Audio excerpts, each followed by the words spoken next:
Hey everyone, and welcome to Screams After Midnight. I am Peter, that is Tim. We talk about horror movies on this show, and it's a special month. It is October, which means lots of extra episodes. It means the orange colour around us, as opposed to the usual purpley blue one. But yeah, so this is our fourth October-thon movie. Ooh. Four already, I know, we're flying through them. This is going to be Slumber Party Massacre, which is, of course, a slasher movie from 1982, in the boom of the slasher movies, and it is as it says in the tin, it is a bunch of girls. I mean, they're all like 26 in real life, but they're supposed to be high school students having a slumber party, and there's a killer with a drill. He likes to use a drill to kill people, and that's the premise of the movie. That's what it is. I guess we'll start spoiler free for a little bit, although I mean I don't know how much there is to spoil beyond how people get killed. It's a slasher where the guy uses a drill. Yeah, that's pretty much all you need to know. That's pretty much it. But we'll keep it spoiler free for now, I guess. But anyway, so I told you the premise. I guess I'll ask the question, Tim. Yeah. Did you enjoy the Slumber Party Massacre? I did, but not overly so. I thought it was okay.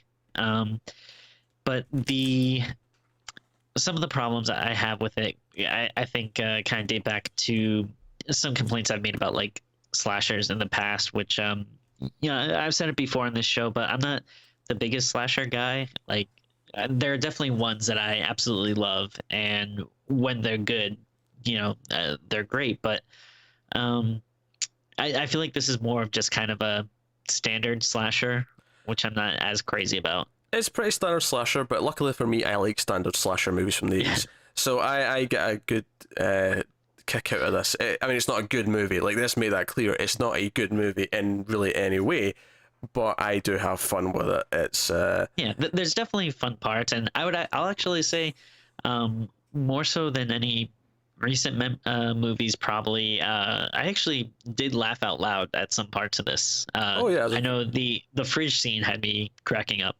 We'll get to that. We'll get to that, because I feel that's. I mean, if we're staying spoiler free, I'm not gonna say what happened, but yeah, that would be. I want to talk about the killer first. Actually, the killer. So basically, you hear over the radio at the start that there's someone who killed people back in the 60s has just escaped from a mental asylum or whatever. So okay, that's our killer. I think this is a really unique slasher movie in that he doesn't have any kind of look. He doesn't have a mask or anything like that. He wears a denim jacket. He's denim jacket man. He looks like just like a regular like middle-aged dude. Except that he does a death stare. He just kind of. Oh yeah, he's creepy for sure.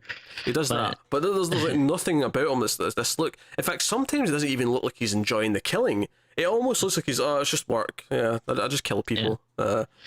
Which that was something I didn't particularly enjoy though, because one thing I like about when I do like slashers is that when they're big and crazy and over the top, and you have these killers with like that are really menacing and have like these masks or costumes or whatever. I think it's cool that he has a drill. I haven't really seen that before. You've never seen the hit classic Driller Killer? Actually, I have not. No. Oh, okay. But I mean, there definitely have been drill kill scenes in horror movies before, but at least for me, I've never seen one where that's the killer's preferred weapon of choice. My one problem with the drill is the drill is a weapon, is a murder weapon. Yeah. I really want to say drill and kill because they rhyme, but my one problem with it is that it's such a noisy weapon that there's various points in this movie where I'm like, yeah, someone would hear that, and they keep having these little cheats. Like at one point, someone's got like a blender on, so you can't hear the drill happening outside. Just little things like that. Like they have to disguise it, but sometimes they didn't, and sometimes like people would hear this. Come on now. You're not in Texas where it's big open spaces and people can't hear your chainsaw. You're in the suburbs now. Yeah, of course the girl's parents are going away for the night or the weekend or whatever it is, which is why she's having this slumber party. Which I want to point out, it was this great moment. So we open with her, And of course, there's a topless scene in the first like minute of the movie for no reason. Oh yeah. I mean, it's not like one of those things where it's unbelievable why she's topless. She's just getting changed. But the question then becomes, why are we seeing her change her clothes? What is this adding to the movie, other than the boobs? It's like, in case you forgot that this was an '80s slasher movie, Yeah. it's like right in the first 2 minutes. And this is even the most shameless. There's an entire conversation, in 5 minutes time in the shower room Locker room, at school, yeah. And they're all naked. There's bare ass and everything. It's just one of those movies. But at least then I'm like, okay, there's a conversation happening at least. Whereas here it's just no, she's just like. I mean, there's a little bit of character because she throws out some of her like toys and stuff from when she was a kid, and it's kind of like. Oh yeah. Like, I don't think the movie actually has a story to it with this, but at this point in the movie, you'd be forgiven for thinking that maybe that the arc for her character is that she's becoming a woman. She's like leaving her childhood behind, which ironically she wants to have the slumber party because she wants to, like, for old time's sake, let's have one last girls slumber party, no boys allowed, just like the old times. So this is her losing her innocence in a weird way. And you're talking about Trish here, right? Trish, yeah, the main character, her house, her party, yeah. There's another kind of problem that I think I had with the movies. I didn't really get too interested in any of the characters. They all seemed pretty similar. Yeah, that's. I mean, there wasn't anything that, like, about anyone in particular that made them like stand out to me. Like, I don't know. Like, other than the two main characters that I can really pull is like, all right, there's the main character who's throwing the party, and then there's like the one character that's like the new girl in town. yeah, Valerie, the neighbor, her and her little sister, I think, are fairly memorable. Like, they are actually the ones that, because I feel like she's more actually the final girl than Trish is, because Trish, while she does kind of survive, she's kind of. It's the new girl and her sister who came in and are more the heroes at the end of the movie than anyone else is. Anyway, the point I was wanting to get to, though, that I didn't get to at the start of the movie, is so our parents are leaving in the morning. So, okay, that's us leaving, behave, whatnot. It's like, oh, by the way, Mr. whatever his name is, the neighbour, Mr. Neighbour, he's going to, like, check in on you and make sure that everything's going okay. And the camera, like, goes over to, he's like, hey, Trish, yeah, I'm going to make sure you're okay, right? And I love that Trish, right in front of him and in front of her parents, in fact, her mother's, like, less than a foot away from her, she's standing right next to her, goes, shit. I have a nice time, parents, and no one reacts to it. Neither the neighbour or the parents react to the fact that she just went, oh shit, they've asked the neighbour to check in on me. I don't know, I thought that was funny, but yeah, call me crazy. I can't blame her though. That dude looks super creepy. It's like, oh, you're asking our middle-aged neighbor to check in on me, like a young high school girl who's home alone. That actually really cracked me up later on, is once they actually know there's danger and they know that stuff's happening, they try and phone the police. She screams down the phone, we're all alone! And at this point in the movie, there's 3 girls, 2 guys who are all about 17, 18, so that's not alone for a start. You're old enough to kind of take care of yourself at that point. But yeah, it baffled me. We're all alone. Like, there's 5 of you. And you're adults, practically, if not actually, because you said you were 18, right? So you should at least be, I don't know. Well, you'd make a hell of a cop, Pete. You're just on the phone being like, take care of that killer yourself. I never said I'd say that on the phone. I just, that sentence sounded like it was written for a 10-year-old and not an 18-year-old. Especially not an 18-year-old who's surrounded by 4 other 18-year-olds. Okay, still, I mean... You basically have an army, okay? I think it's still wise to get the police involved when I'm not saying you're it's being not. chased by a killer. Tim, my criticism is not that she's calling the police. My criticism is she says to the police officer or the dispatcher, we're all alone here. What do you mean we? Like, 5 18-year-olds is not alone. 5 18-year-olds is capable of taking care of something. Not fighting the killer, but you're not alone. That's what I'm saying. You're not alone. Fair enough. You might feel alone, you might be depressed, you're feeling you're crying yourself at night because you don't have a boyfriend, because you're this person who can't let go of her childhood and you just want to, like, be with your friends forever, and they're all, like, going away with boys and it upsets you. If you're dying in the inside, that's your business. Jeez. But you're not alone. Fair enough. Okay, we can move on. So yeah, so that's her, and I actually really there's some really funny stuff actually with Valerie and her little sister that I like. Our little sister like is this really she's infatuated with this party. She's like, oh, let's go over. There's a proper party. There'll be boys there, and she's a bit younger. She's like 14 or whatever, and she like steals her big sister's Playgirl magazine, which has Sylvester Stallone in the front cover. Oh yeah.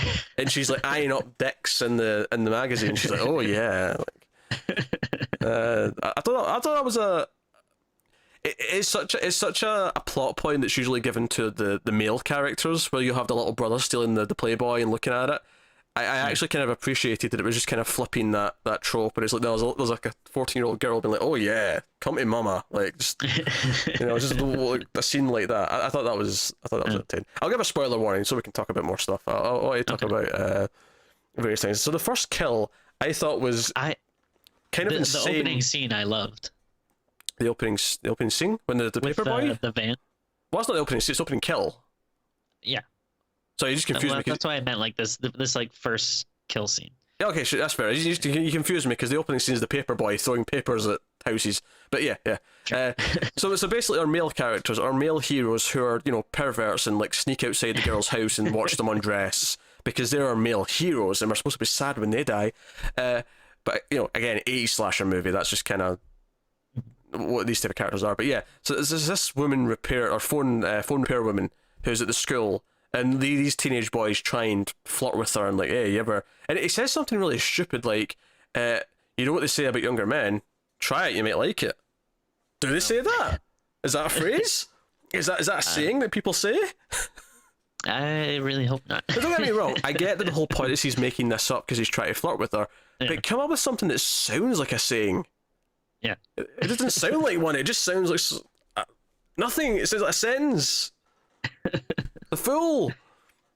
But yeah, she gets grabbed really suddenly. There's no build up to it whatsoever. The van door just opens, she gets grabbed, and I actually thought it was going to be like a swerve. Like it was going to be like, oh no, it's like our boyfriend and they're making out in the van. Like I thought it was going to be that kind of moment. But then as the two teenagers are walking away, you just see her at the back of the van banging on the window like, help me.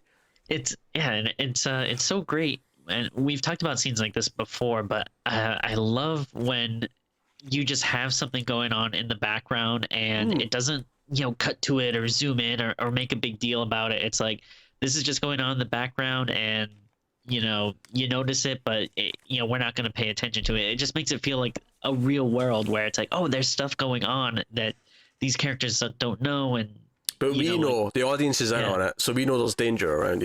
There's two examples of that actually in this, really good examples. And this is a movie that I would say is not a good movie, but there is a couple of good moments like that. There's that one, and at the end when the two girls hide in the bedroom and they've barricaded the door, it just camera's just on them, and you just see the killer like sneaking in the window behind them with the drill. Yeah, it just comes out of the darkness into the room, and it's just again, it's a long time before the camera actually goes to this POV shot of him to look down at them, which in and of itself is quite fun because it's just this kind of moment where they both kind of turn around like. It's just, it has that kind of moment to it. So it's there's a couple of good moments of that.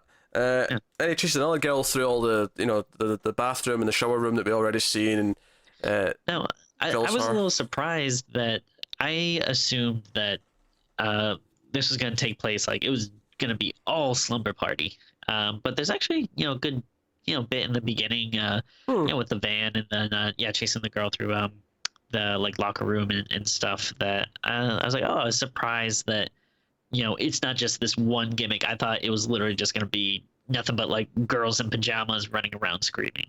Yeah, and they kind of like they set it up, and they also have this idea that he follows them to the house because he kills someone at school, and then he follows the.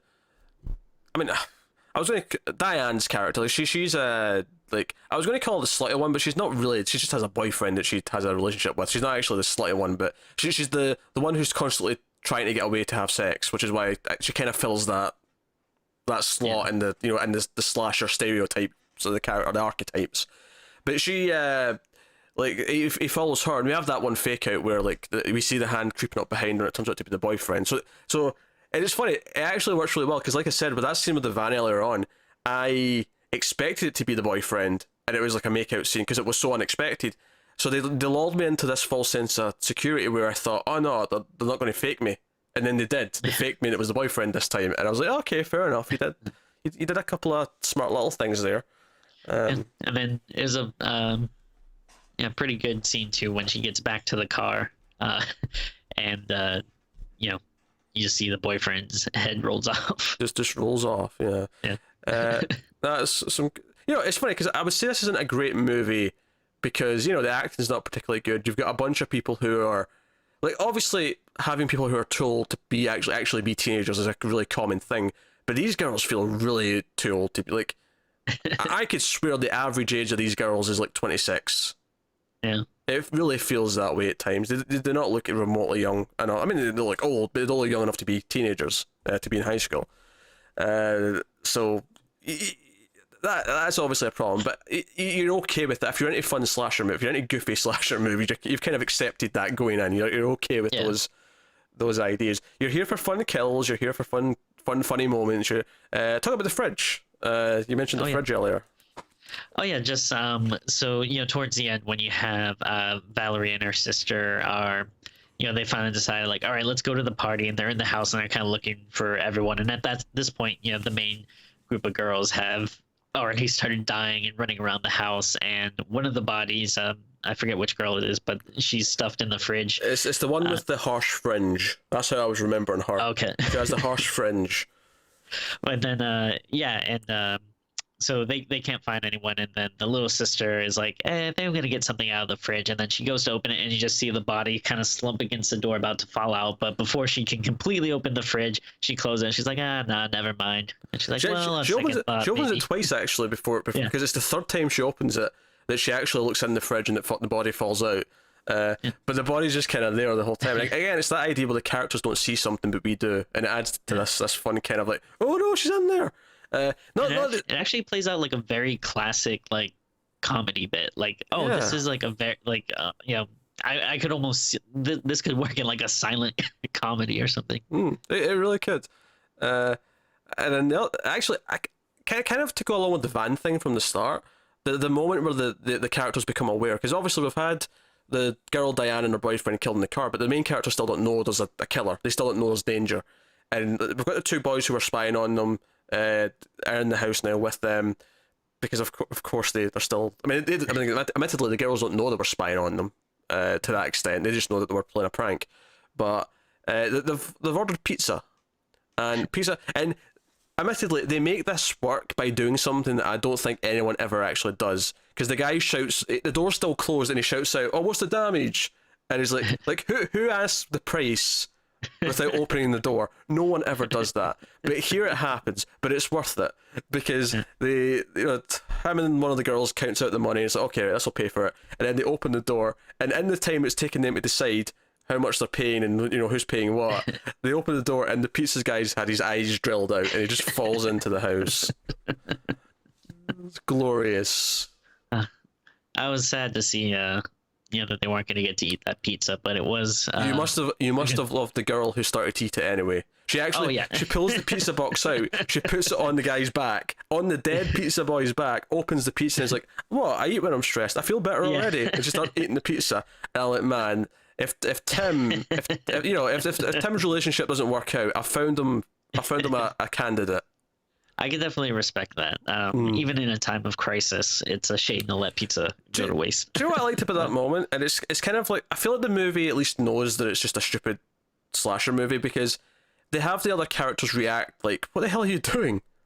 There's a dead guy. Like, how do you even want to eat at all, let alone off his back?"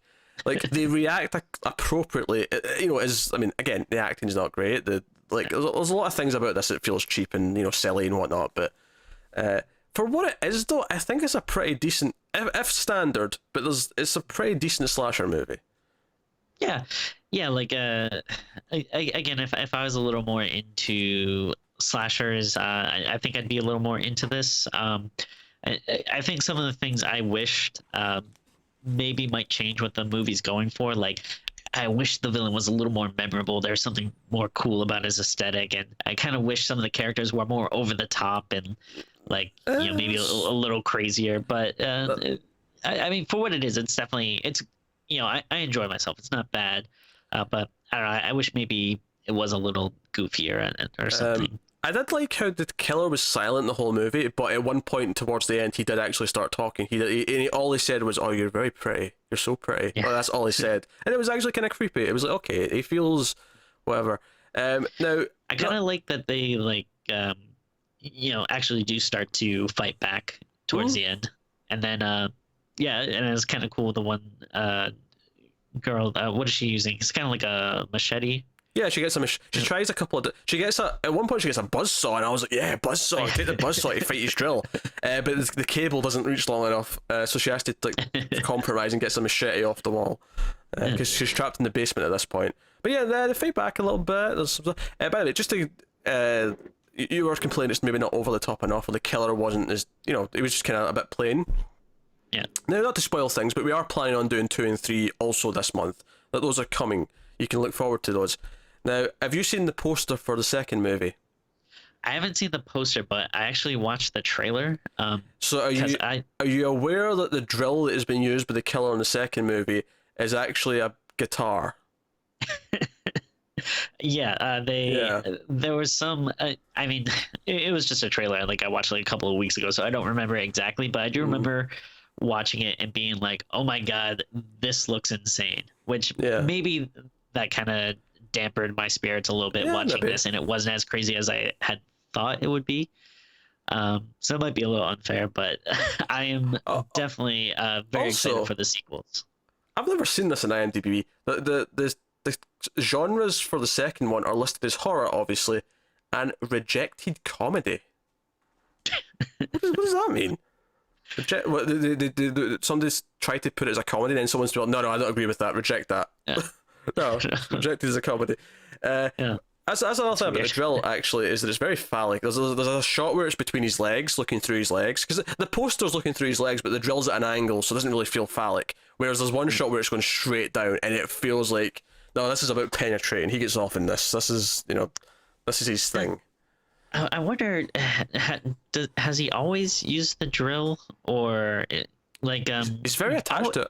The only time he doesn't use the drill in the movie is when he gets like hit out of his hands and he has to grab the knife that someone else has. That is the only time he uses something else. Yeah, because we don't really get like a lot of backstory. Like we basically just get that newspaper being thrown down and like a little like voice on the radio or something, I think, saying like, oh, like killer on the loose escaping from mental institution. But I wonder if his previous victims, if he also used a drill, or I think so. He seems attached to it. I feel like he cares about his image. It's kind of the opposite of Leatherface, where he actually sticks to his weapon of choice most of the time. I wonder they could have. I don't know what state this was set in. I can't remember. I didn't catch the location, but they could have called this. I don't know if it says, but go on, give me a guess. Doesn't matter. Even if it's wrong, just give me a title.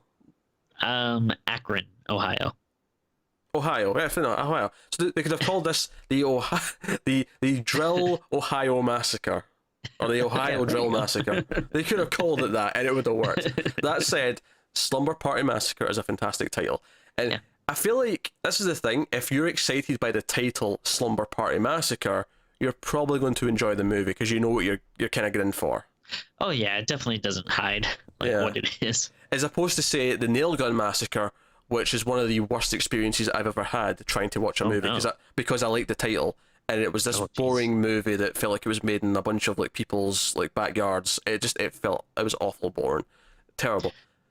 Well, you know what happens when you tell me you don't like a movie? We'll probably end up doing a commentary for it. Oh god. Yeah, that's a good point. I forgot to promote that in the last video, actually. We have commentary tracks now on Patreon. The first ones are free. If you go to patreon.com/MailFuzzTV, you can get a solo commentary track from me talking over Halloween. You can tell me how I did in that. And we had a group commentary with me, Tim, and Matt, and we talked over Darkness Falls, which is a bad horror movie from the early 2000s. But not to tangent away from Slumber Party Massacre too much. So, it's lean and mean. It knows it's not like a serious movie. It's 75 minutes long. It's not like you... Oh, it's really short. Yeah. I was surprised. You don't spend too much time. In fact, what's the second one in terms of length? I'm just curious if it bumps up any. 2 hours and 45 minutes. It's a 4-hour epic with an intermission. Actually, it's 1 hour 17. It's 2 minutes longer. Wow. Yeah. What about the third one? Did they keep this streak going? Oh, hour 27. That's a proper length. Okay. Okay. Still not long, but it's a proper movie length. which is okay. Like I've seen the first one before. I should point that out, but I have not seen 2 and 3. I am really looking forward to checking them out, though. Very excited to check them out. Yeah. Yeah. You know, it's funny with the length of the movies. It's actually kind of the perfect length for an actual slumber party. Like you could easily like watch all 3 of these in a row. You actually could. If I can find a bunch of attractive ladies to have a slumber party with me, I will happily watch that with them. Happily. Yeah, there you go. Well, you got your 2 cats, 3 cats. Yeah, 3. Thank you very much. Don't incorrectly number the cats. And before you think he's making fun of me for having 3 cats, Tim also has 3 cats, so you can't say shit. We know how to party. Yeah, I should point out the 3rd one wasn't planned. That was like a pregnancy. What I mean by that is we weren't looking for a 3rd cat. It was more like, you know, a cat needed a home, and I just couldn't say no. Like I had to. I was like, nah, this is adorable. Like, God. He's a little menace, but it had to happen. Yeah, it's kind of similar with us. I had 1 cat, then my roommate adopted another cat, and then the cat that he adopted had a brother that was having trouble getting adopted, and we're just like, all right, whatever. 2's a good number, though. I recommend to anyone who's thinking of getting a cat, consider getting 2, because they have someone to play with each other with. Yeah, definitely. And it gives them a sort of a friendship that they can, even if they fight a lot, which they do. Like my 2 cats, the 2 I had first when I got them, you know, they fought a lot, but it was a playful thing where they enjoyed the exercise, especially if they're house cats, because they need the exercise. They don't get out as much, or at all even. But yeah, we went to cats. We should be talking about girls and masters. Yeah. By the way, I want to point out. So we sort of glossed over after the opening, and before the shower scene, we had like a basketball game. The girls are at school. Oh, right. They're in gym, and they're playing basketball, and they're all getting pissed because Valerie, the new girl who's the neighbor, is really good, and she keeps scoring points, and they're all pissed at her, and they set up that they all hate her, and they all, except Trish. Trish wants to invite her to the party, but the rest of them don't, and that's kind of set up. I do really like the whole. It's actually kind of Halloween now that I think about it, but I like the whole, like all the actions taking place at this house, but we have another character, almost the main character, is at the house across the street or next door, and it's kind of like they're kind of watching over throughout the night, like watching, oh, what's happening over there? The lights are out. That's weird, and they're constantly coming back to them. It was kind of like this anchoring point to kind of break up the, because if it was all at the one house, it'd kind of feel like, it was just non-stop. Whereas because it kept going back to them, and because their stuff was kind of fun, and you got this sense of like they're kind of friendly sisters, and they're joking about, you know, like telling mom about stuff and whatnot. Like I don't know, it had a good vibe to it, I guess. Yeah. But again, if you don't like dumb slasher movies, you will hate this, because that's what it is. It is a dumb slasher movie with dumb characters, with, you know, okay acting. No, not even okay acting, less than okay acting. But it does have a genuine kind of, this is what we wanted to make. We wanted to make this dumb slasher movie, and they did. There's some really fun kills. Not for gore. I don't think there's very much gore that's worth mentioning. Not really. No. But they're fun in other ways. They're fun in the way they're set up. They're fun in the way that something's going on in the background or something like that. Yeah. They're inventive in other ways, which is cool. And I think the last thing that I really feel the need to talk about is that we have the 2 guys who are with them, because obviously the phone gets cut out outside, which, by the way, you couldn't make this now because everyone's got a phone on them now. Oh, but yeah. Obviously the killer cuts the phone line, and they all panic, but then the guy's like, okay, we need to be heroes, we need to be men, we need to make a run for it and try and get to some help. And they're so shit, because they go out opposite ends of the house, so one of them goes out the front, one goes out the back, but they're so shit at this that both of them still manage to get killed. How? One of them has a fight in front of front of Valerie's house, because he runs up to Valerie's house, but the killer gets to him, and they have this big fight out in the lawn. It's just stupid, is all I'm saying. Stupid characters, but it was making me crack up. So I'm good with it. And I guess we briefly touched upon it, but we should maybe talk about the ending, how they. Oh sure, yeah, of course. Yeah, because eventually they do, which I guess you kind of don't really see this often, you know, in horror movies. But I mean, they like end up killing him. Yeah, like, they work together. Like Valerie's got the machete. Trish, who we've not actually seen a little bit at this point, comes running out. It's actually because she comes running out in slow motion. The music sort of swells up and she stabs him repeatedly with a knife. Like she goes proper psycho on her. But you know, we have Valerie, her little sister, and Trish all survive. We have a team that survives and killed the bad guy. It's kind of unique in that sense. So and it's kind of cool that it's like it's not something where he's on the ground and then they turn around and then they turn back and he's gone, or he's being whisked away and you see him like his eyes open all of a sudden. It kind of makes it feel like, oh yeah, he's just like a regular guy, and they actually ended up killing him. Yeah. Of course, who knows what happens in the sequels? Could be a copycat, or I don't know. I feel like it wouldn't even matter that it's a sequel. It'll just be, it's another killer with a drill, and it's a slumber party. Oh yeah. And that's all that matters, and we'll just go from there, which is fine. Like I'll take 2 remakes of this, and 2 and 3 is fine, with crazier ideas in them. Why not? But no, I dig this a lot. I think it's just a fun, goofy slasher movie. Do you know what? I looked through all 3 of them there, because I thought it was interesting that this was directed by a woman. I thought this was an odd one to come from cool. a female eye, because there is so much, here's boobs, here's gratuitous stuff. But what's funny is I just looked ahead to the other 2. All 3 are directed by females. Oh, that's awesome. It's a weird little it's a weird franchise to think that happened though. Given that it is, this pervert kind of sleazy movie with the guys watching them undress and stuff, it's kind of like, I kind of almost appreciate that the lady directors at the time went, that's what you want, that's what I'll give. Like, I will, I'll deliver what's expected of a slasher movie. I'll do it, even if it is kind of sleazy and, not exactly feminist, I guess. Yeah, it might not be. Yeah, it's not classic feminist cinema. But that said, though, to be fair to slasher movies, it's always a girl who survives. They're always the strongest. They always win. Yeah, I mean, like the girls are, I'd say, there are like they are pretty badass, and they do, conquer the guy in the end. Yeah, I think it's like I said at the start of the movie, they kind of do this thing where she's throwing away her old toys, and it's kind of like I thought, oh, there's going to be a theme here where she's like getting older and she's like throwing away her childhood, and it doesn't really do anything with it. But I'm wondering if that's where that kind of came from. It's because the director wanted to give it a little bit more of a, this is what the story's about, even though it's a slasher movie. It doesn't really need to be about anything, but that's kind of where that came from. It never really did anything with it at the end, though, or by the end. But and it ends really suddenly. It cuts to the credits like really quickly after they've killed the killer. It just like goes, oh, credits time. Okay, I guess we're done. The movie really wanted to like get under 80 minutes. It really didn't want to linger, which I can respect. But yeah. We tangent about cats, but we still hit 30 minutes on a 75-minute movie. I think that's commendable. So let's get to ratings, Timmy. What would you rate the Slumber Party Massacre? So again, I don't think it's bad, but it wasn't my favorite thing in the world. But I do recognize it's not exactly my cup of tea. So I'm gonna give it a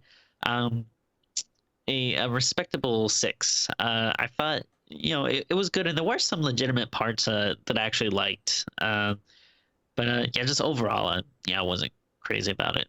But I can definitely see though, if you are more of a slasher fan, how this would go up in your books. Like I said earlier, it comes down to this: when you hear the title Slumber Party Massacre, do you think, oh, awesome, or do you think that's stupid? that basically dictates what you're going to think of the movie, I think. But I like it, of course. Although that said, I'm not going to rate it that much differently from you, because ultimately, I have sort of an objective, to a point, an objective eye of quality here. Like, it's not a great movie, but I will nudge it slightly higher. I'm going to slap it with a 7, which it seems insane when you compare it to other things I've given a 7.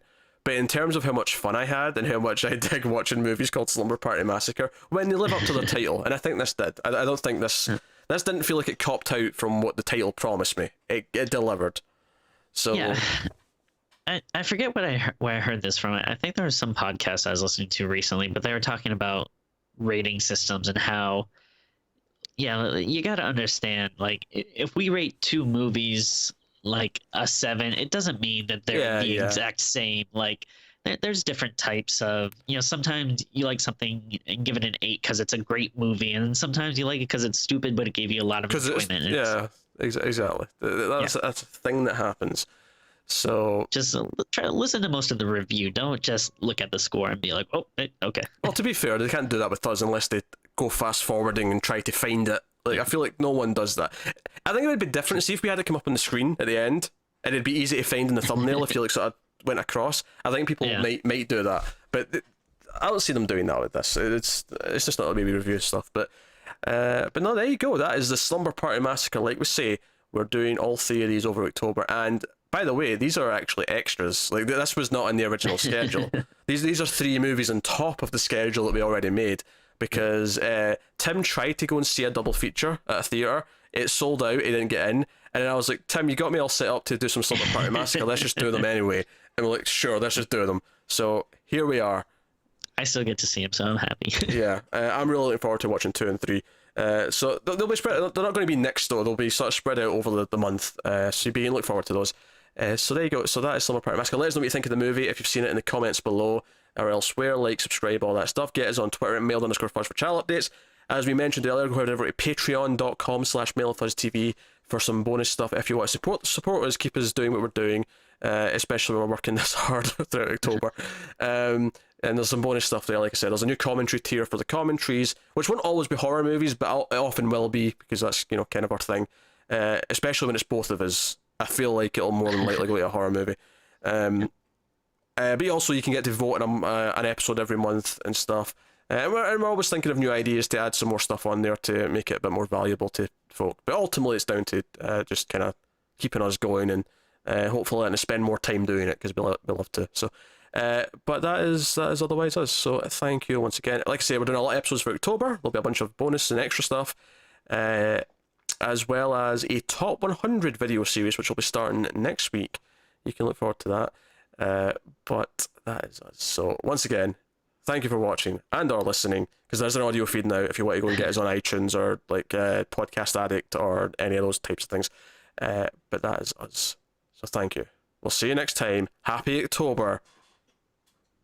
Keep watching scary movies. I said that in the wrong order. Bye, guys.